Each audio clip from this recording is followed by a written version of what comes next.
Un trato es sagrado. Bueno, hasta que deja de serlo.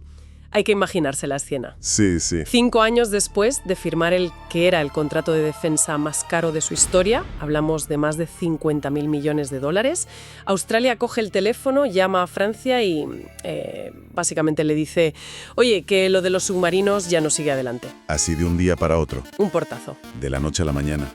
Y lo que vino justo después, ya no fue una simple ruptura comercial, fue, un torpedo geopolítico en toda regla. Totalmente. Porque es que el mismo día, el 15 de septiembre de 2021, Canberra anuncia que se une a un club nuevo, mucho más exclusivo. AUKUS. AUKUS, un pacto de seguridad trilateral con el Reino Unido y con Estados Unidos.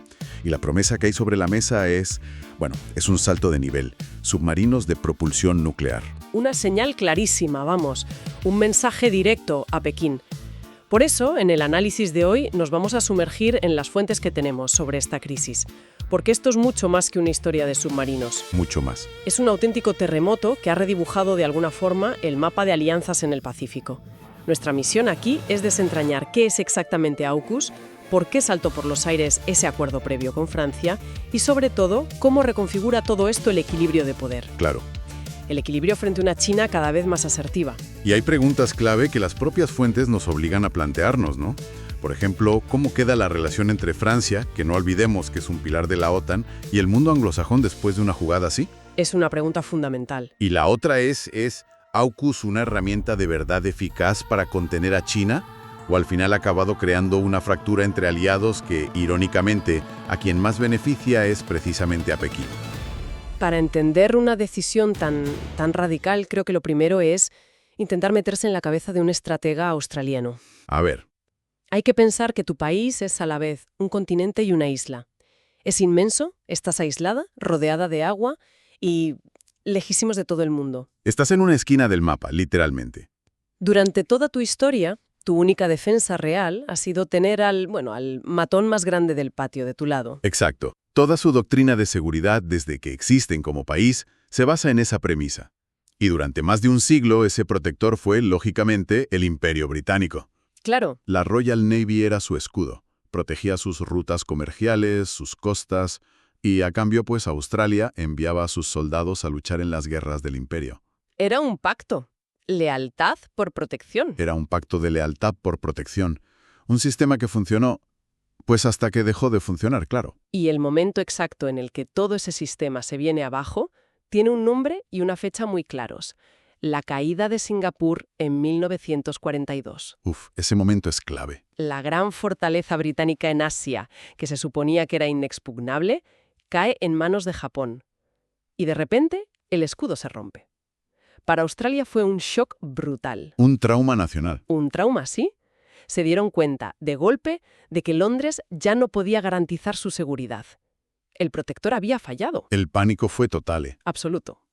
Con amenaza de una invasión japonesa a sus puertas, Canberra mira a su alrededor y solo encuentra un posible nuevo protector: Estados Unidos. Estados Unidos. Y a partir de ese instante, Australia se convierte en la principal base de operaciones para la contraofensiva de Estados Unidos en el Pacífico. Esa nueva alianza, se formaliza oficialmente en 1951. ¿Con el Tratado ANZUS? Con el Tratado ANZUS, y eso redefine por completo su política exterior para el resto del siglo XX. Pasan a ser, como lo detallan las fuentes, el aliado más fiel de Washington en toda la región. Vemos tropas australianas en Corea. ¿En Vietnam? En Vietnam. Su territorio alberga bases de vigilancia, bases de espionaje estadounidenses que fueron clave durante la Guerra Fría. Es un alineamiento casi total. Y lo que es fascinante aquí, y que los análisis subrayan mucho, son los beneficios que obtuvo Australia de esto. No fue solo protección. No, claro. Esta protección estadounidense le dio a Canberra, carta blanca para convertirse en la potencia dominante de su vecindario más inmediato. A nivel regional. A nivel regional. Sin tener que preocuparse por amenazas mayores, pudo proyectar su influencia sobre las islas del Pacífico. Utilizaba ayudas, préstamos. Para controlar a países como Papúa Nueva Guinea o Nauru. Exacto. Para mantenerlos en su órbita. O sea que la alianza con Estados Unidos no solo garantizó su seguridad, sino que fue el motor de su propio poder regional. Fue un negocio redondo para ellos. Vale, esto explica perfectamente esa política exterior que una de las fuentes describe como unidimensional, o sea, totalmente ligada a Washington. sí. Lo que nos lleva, claro, a la pregunta del millón.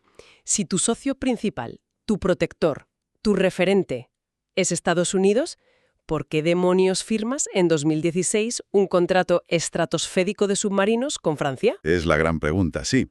A ver, visto desde 2016 tenía su lógica. Hay que entender el contexto de ese momento. De acuerdo. La flota de submarinos australiana, la clase Collins, se estaba quedando obsoleta pero a pasos agigantados. Necesitaban un recambio urgente. Y el acuerdo con el Naval Group francés, pues no solo les proporcionaba submarinos diésel eléctricos de última generación. No era solo comprar los submarinos. No. Prometía además una transferencia de tecnología que iba a impulsar la industria de defensa local australiana. Era un proyecto industrial también. Y para Francia, claro, me imagino que era un negocio redondo y una jugada estratégica maestra. Por supuesto. No solo por el dinero, que era una barbaridad, sino porque París tiene territorios en el Pacífico. Nueva Caledonia, la Polinesia Francesa. Claro, ellos también son una potencia del Pacífico. Tener a Australia como socio militar preferente en esa región era una forma de proyectar su propia influencia, de asegurar sus intereses. Sobre el papel, parecía un plan sin fisuras. Parecía. Pero es que el tablero geopolítico de 2021 ya no tenía absolutamente nada que ver con el de 2016. Y ahí es donde el plan, pues, empezó a hacer aguas. Los documentos mencionan que ya había roces, ¿no? Que los submarinos franceses, que eran una adaptación de su clase Barracuda nuclear a diésel, sufrían retrasos, sobrecostes y que eso tenía muy irritado al gobierno australiano. Sí, eso es cierto. Pero se insiste mucho en que eso era solo la excusa, la punta del iceberg. ¿Cuál era entonces el problema de fondo? ¿Qué fue lo que hizo que todo saltara por los aires? El problema de fondo fue un cálculo estratégico. Un cálculo a sangre fría, diría yo. Porque, a ver, comprar un sistema de armas de esta magnitud no es como comprar un coche. No, claro. Es como un matrimonio que te ata durante 50 años. Necesitas una garantía absoluta, total, de que tu socio te va a suministrar piezas, mantenimiento o mejoras, sobre todo si estalla una guerra. Y la guerra para la que Australia se estaba preparando o se prepara tenía un nombre muy claro. Tenía un nombre muy claro. China. China. Exacto. Y ahí es donde la lógica del acuerdo con Francia se desmorona por completo. Los estrategas de Canberra en algún momento se hicieron una pregunta terrible. ¿Cuál? Se preguntaron, si mañana estalla un conflicto armado entre Australia y China, ¿estaría Francia dispuesta a arriesgar toda su relación económica y diplomática con Pekín por enviarnos los torpedos o el repuesto que necesitamos? ¿Se jugaría Francia el cuello por nosotros? Esa es la pregunta. ¿Se jugaría Francia el cuello por Australia en un conflicto con China? Y la respuesta que encontraron fue, casi con toda seguridad, un no rotundo. Entiendo. Francia no era el aliado dispuesto a ir hasta el final en un enfrentamiento con China. Necesitaban a alguien que sí lo estuviera. A alguien que sí. Y ese solo podía ser Estados Unidos, que ya estaba moviendo todas sus fichas en Asia.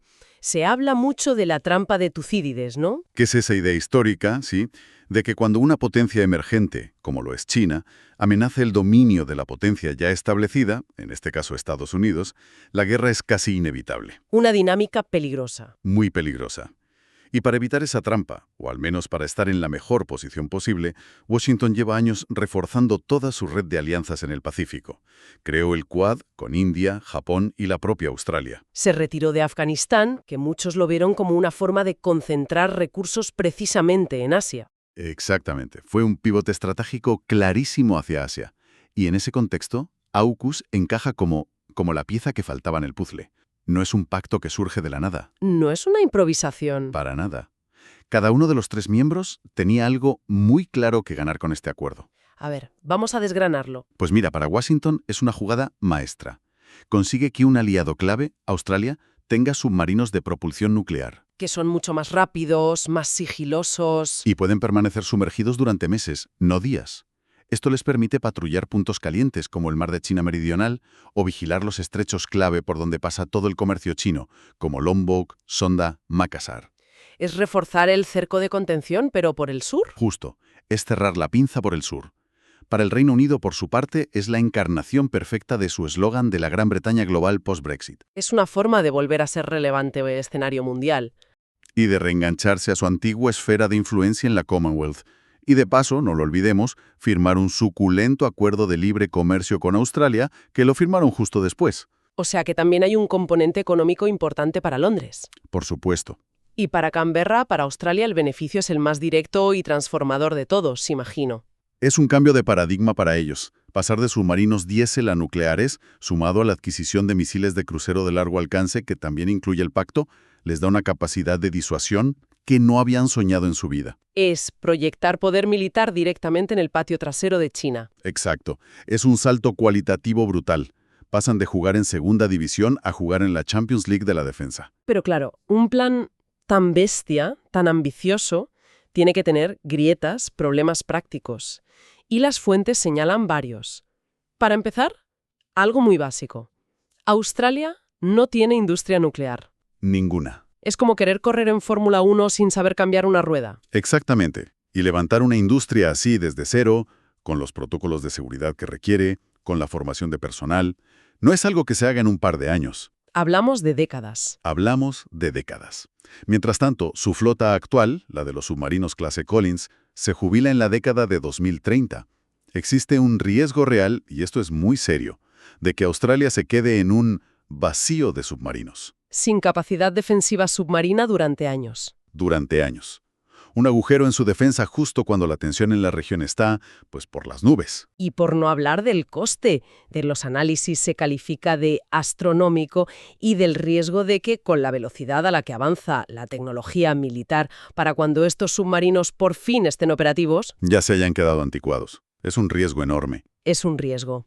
Y todo eso sin mencionar el elefante en la habitación. El incendio diplomático con Francia. Claro. Que no fue un simple enfado, ¿eh? Fue una humillación pública en toda regla. Sí. En París, en París se lió pardísima. Pardísimas quedarse corto. El Eliseo no habló de decepción, no. El término que usaron fue puñalada por la espalda. Palabras mayores. Y retiraron a su embajador de Washington, algo que no había sucedido nunca, desde que ambos países establecieron relaciones en 1776. Nunca. Ni en las peores crisis, ni en la crisis de Suez, ni en la de Irak, nunca. Estamos hablando de un enfado de nivel histórico. Más allá del orgullo herido y de los titulares que fueron muy llamativos, ¿qué consecuencias reales tiene esta fractura? Porque esto puede ir mucho más allá de una rabieta diplomática. Las consecuencias son muy serias. En primer lugar, puede dinamitar cualquier intento de consenso dentro de la OTAN sobre cómo tratar con China. Claro, rompe el frente común. Lo rompe. Si París siente que no puede fiarse de sus socios anglosajones, será mucho menos proclive a adoptar la línea dura que quiere Washington contra Pekín. Y en segundo lugar, la venganza se sirve fría. ¿Y en los despachos de Bruselas? Y en los despachos de Bruselas. Francia tiene un poder enorme dentro de la Unión Europea y, como advierten las fuentes, podría usarlo perfectamente para bloquear o torpedear el acuerdo de libre comercio que la UE estaba negociando con Australia. Una represalia económica en toda regla. Un ojo por ojo diplomático. Mientras los aliados occidentales se están tirando los trastos a la cabeza, ¿cómo se ve todo esto desde el otro lado? ¿Qué dice Pekín? Pues Pekín, curiosamente, ha optado por un perfil bastante bajo. Los comunicados oficiales son los esperados, ¿no? Lamentan la mentalidad de Guerra Fría, la carrera armamentística, el discurso habitual. Lo de siempre. Pero su desaprobación real se manifiesta de formas mucho más sutiles. El análisis destaca un detalle que es genial. A ver. Justo después del anuncio de AUKUS, una fragata alemana que estaba de visita de buena voluntad en la región, de repente se le denegó la entrada al puerto de Shanghái. Un portazo. Un portazo sutil, sin dar explicaciones. Un mensaje muy claro. No sois bienvenidos aquí. Vale, ¿y en el vecindario? ¿Cómo han reaccionado los demás actores de la región? Porque esto les afecta a ellos, directamente. El panorama es un mosaico.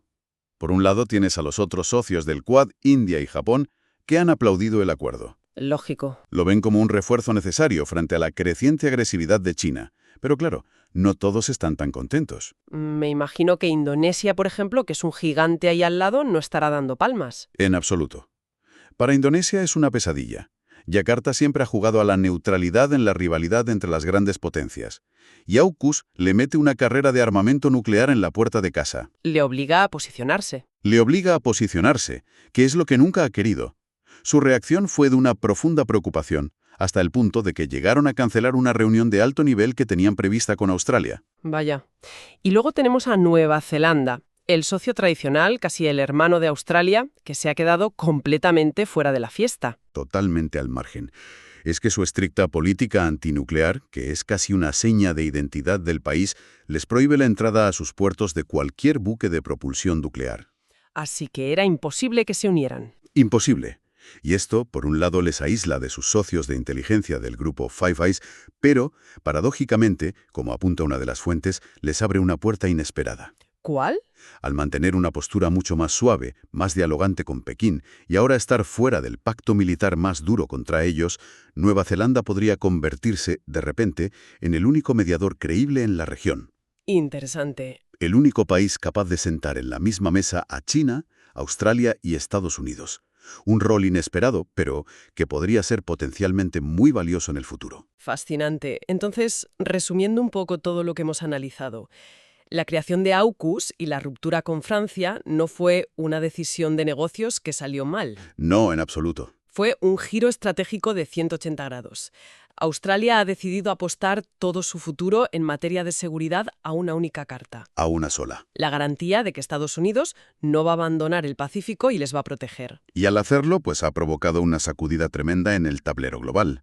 Ha creado una brecha profundísima con un aliado europeo clave como es Francia. Ha elevado la tensión militar en el Indo-Pacífico a niveles que no se veían desde la Guerra Fría. Y ha forzado a todos los países de la región, como decíamos con Indonesia, a elegir bando. Se acabó la neutralidad. Hay una reflexión final en las fuentes que me parece muy potente. Dicen que en este juego de alianzas a veces es difícil saber si tus amigos te cubren las espaldas por tu bien o para poder apuñalarte más fácilmente. Es una reflexión dura pero muy certera. Y esa es la cuestión final que queda flotando en el aire. Australia ha atado su destino, de forma casi inseparable, a la rivalidad entre Washington y Pekín. Se ha metido en medio. Se ha metido de lleno. Y la pregunta que queda, y que nadie puede responder aún, es, al hacerlo, ¿se ha comprado un escudo más poderoso o simplemente se ha pintado una diana gigante en la espalda en un conflicto que no puede controlar?